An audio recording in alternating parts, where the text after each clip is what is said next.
Okay, well, it looks like this is going to be, please hold for Dave Sim for June 2025. Uh, I got your letter here, Matt, from May 16th that came with the box full of stuff. Very much appreciated. I'm going to start at the end here where you go, hope this finds you well and maybe with a working phone system. And well, I don't have a working phone system. This is now, where are we? The 29th. So it was 3 weeks ago that the phone cut out. So the theory is that they're replacing uh, all of the copper wiring. Bell Canada is replacing all of the copper wiring with fiber optic cable. Um, so being incredibly optimistic, which there's not, never has been much cause for optimism around the phone fax situation. But being optimistic, the fact that the phone system just cut out without warning 3 weeks ago, I'm still holding out hope that one of these days I'll get up and the fax machine will be chugging along, spitting out faxes, and I'll have a message lamp flashing on my phone, and what had been taken away will be given back per force and in the fullness of time. Again, not a great deal of optimism there, but a good source of optimism is I told Rolly my voicemail is with Bell Canada, so there's a phone number that you phone that connects you with the Bell Canada voicemail, and then it asks you for the phone number um, that you're asking about, which is 519-576-0610. Uh, but this is going back to when Sandy Atwell was here. I got him to program the phone so that button number one was going to Bell Canada, um, and then button number two was 519-576-0610, and then the prompt after that would be, please enter your password, and I would enter the password, and there I was, getting my voicemail.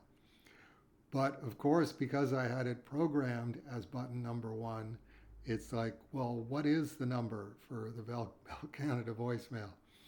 It's like, tell it to me. I have no idea. So Rolly did some online research. It took some looking in obscure corners of the internet, in our IT universe. But he did find the phone number and called the phone number, and I gave him the password, and he entered the password, and sure enough, there were his two voicemail messages, and your two voicemail messages, both checking, is this working? Test, test, test.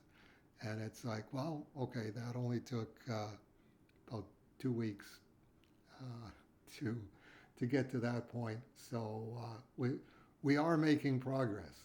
A working phone system? No. A working phone system we don't have. But Rolly does have access to the voicemail. So anybody leaving voicemail messages, theoretically, Rolly should be able to get them and then relay the message to me. Uh, Working back from there, the Twitterman logo, stickers, magnets, and buttons. That was the idea that came into my head, not that long ago. Of wait a minute, X-Men, like the online joint is, thanks to Elon Musk, is now called X. Um, so I thought, what about, we are not X-Men, we are Twittermen with the Twitter logo. And as you write here, I had 3 versions of the logo, and Disney removed 2 of them. And it's like, I thought that's interesting. What if you just took off the X-Men part and left Twittermen? Disney doesn't own Twitter, and I'm not sure Elon Musk would get all bent out of shape about somebody using the little Twitter bird that he has banished to wherever online things get banished to. So and then as you say, I bought 4 sets of these, but sent a set to Twitter volunteer number 1, Brian West, and that triggered the thought. That's true. Brian West has been our Twitter point man for years, if not a decade now, and it's like that means that Brian West is now an X-Man officially. I mean, Twitter doesn't exist. The little bird doesn't exist. So Brian West, Aardvark Vanaheim, Cerebus, and Dave Sims, X-Man. You can keep these for the archive or make them can prizes. I can't stop you either way. That's true. Yuck, yuck, yuck.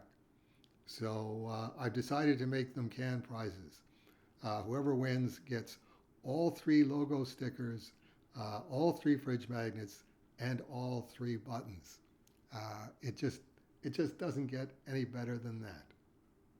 Well, it probably does, but we'll go with that. Then you talk about your Christmas/birthday presents. So I made the Off-White House logo shirts like you wanted, and then I thought it would look neater with the logo on the back, so I made that. Then I thought logos on the front and back would look professionally nifty, so I made that. Then I decided a set for Rolly would make you guys look amazingly professional when you're out back at Camp David on Wednesdays or doing fulfillment on Kickstarters. So there's a set of light gray shirts in your style of just the logo on the front. I had Paula personalize them with your and Rolly's names below the logo. And thank you for that, Paula. I'm just looking at mine right now, and even upside down, it's really terribly impressive. And then a dark gray set with the logo on the front and back. TeePublic didn't have adult medium black shirts for some reason when I ordered these.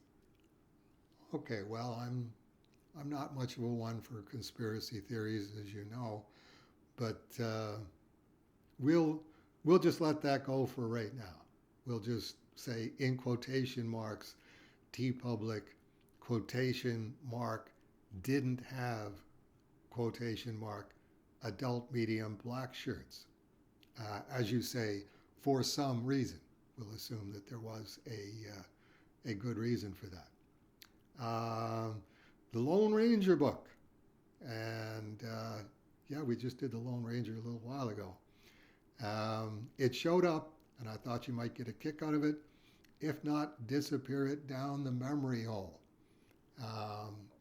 What I'm thinking of doing is maybe making it a future can prize by drawing Cerebus as the Lone Ranger on the frontispiece or the end papers or wherever there's lots of Cerebus as Lone Ranger space.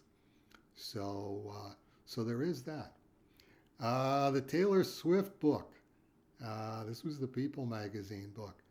I thought that maybe when you're done with Ninja High School and want something else to work on to, quote, stay loose, unquote, maybe you're as Taylor Swift Eras Tour, Cerebus in Hell parody, Cerebus the Errors Tour. So photo reference of Ms. Swift, just an idea. I've been trying to make some headway on Twitter, man, and I've got some good stuff, but it's really not just like falling into place.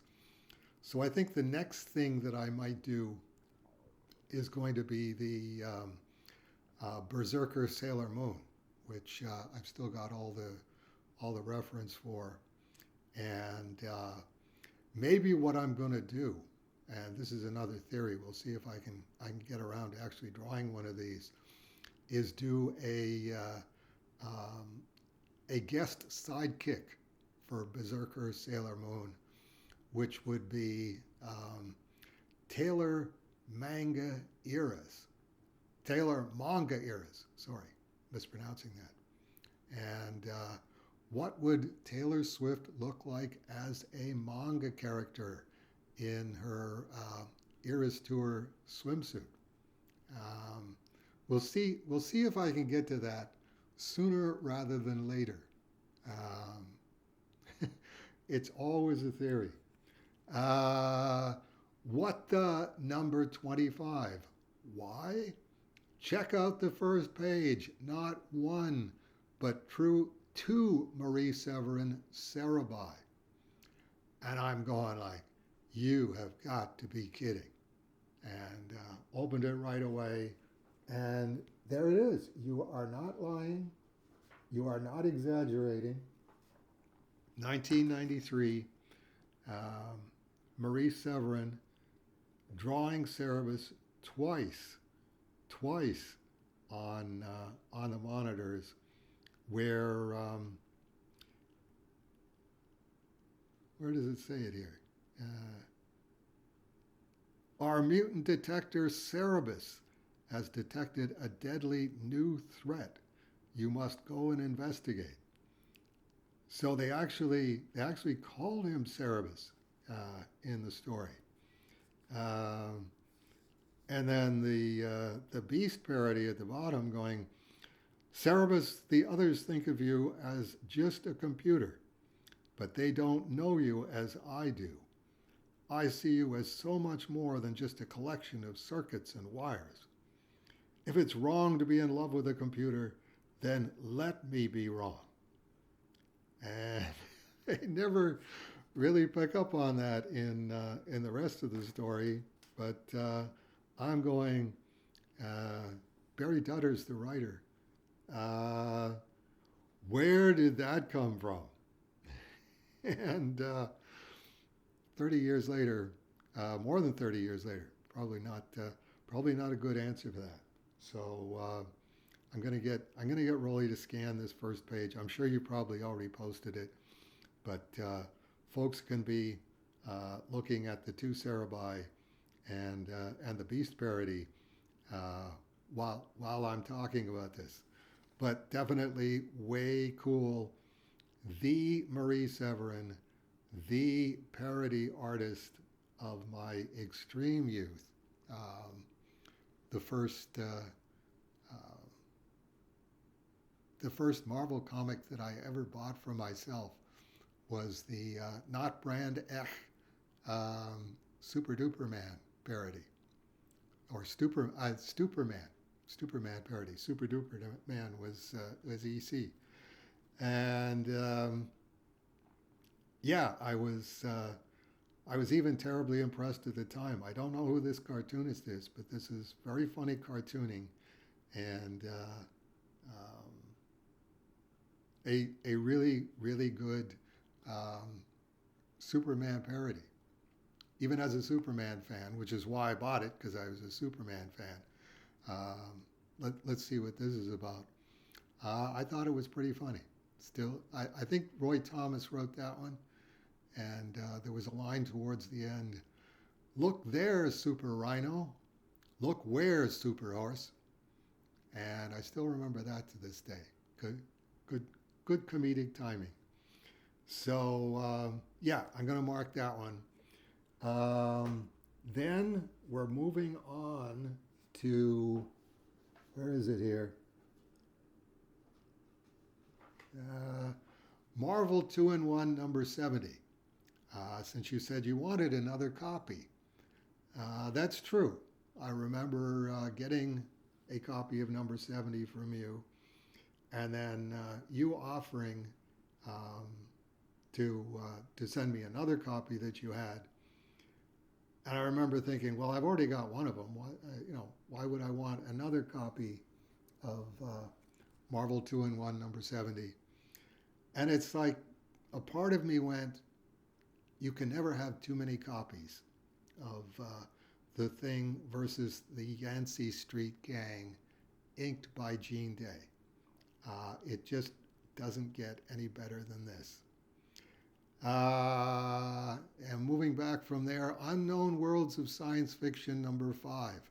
I found a copy and figured, quote, why not? With a question mark, unquote. And okay, this one really triggered memories. It was several times that I thought, okay, where's the John Allison story, Half-Life, that I remember so vividly from Orb magazine and Unknown Worlds of Science Fiction. I thought it was in the copy of Unknown Worlds of Science Fiction that I've got, which has the Mike Kaluta cover of the U.S. soldiers and the robot, both raising the flag, based on the famous photo of the raising of the Stars and Stripes at Iwo Jima. And then I go through it and I go, it's not in here, it's not in here. And it's like, well, it's got to be someplace. So this is literally the first time that I've been looking at this. I'm guessing since I moved out of 282 Westmount Road East, my parents' place, which was December 1976.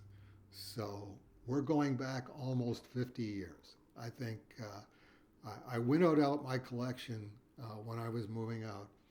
And obviously, I looked at the Mike Kaluta cover and went, okay, got to keep that one. And then looked at the cover of this one, which is all new, the first, in brackets, dead man on the moon, a slow glass shock story. And it's like, oh boy, I remember this cover. I remember this issue. How vividly do I remember it? And pretty vividly. So I'm gonna shut this off while I take it out of its plastic bag, and we'll do a quick tour of Unknown Worlds of Science Fiction number 5 from 1975, and that is 50 years ago.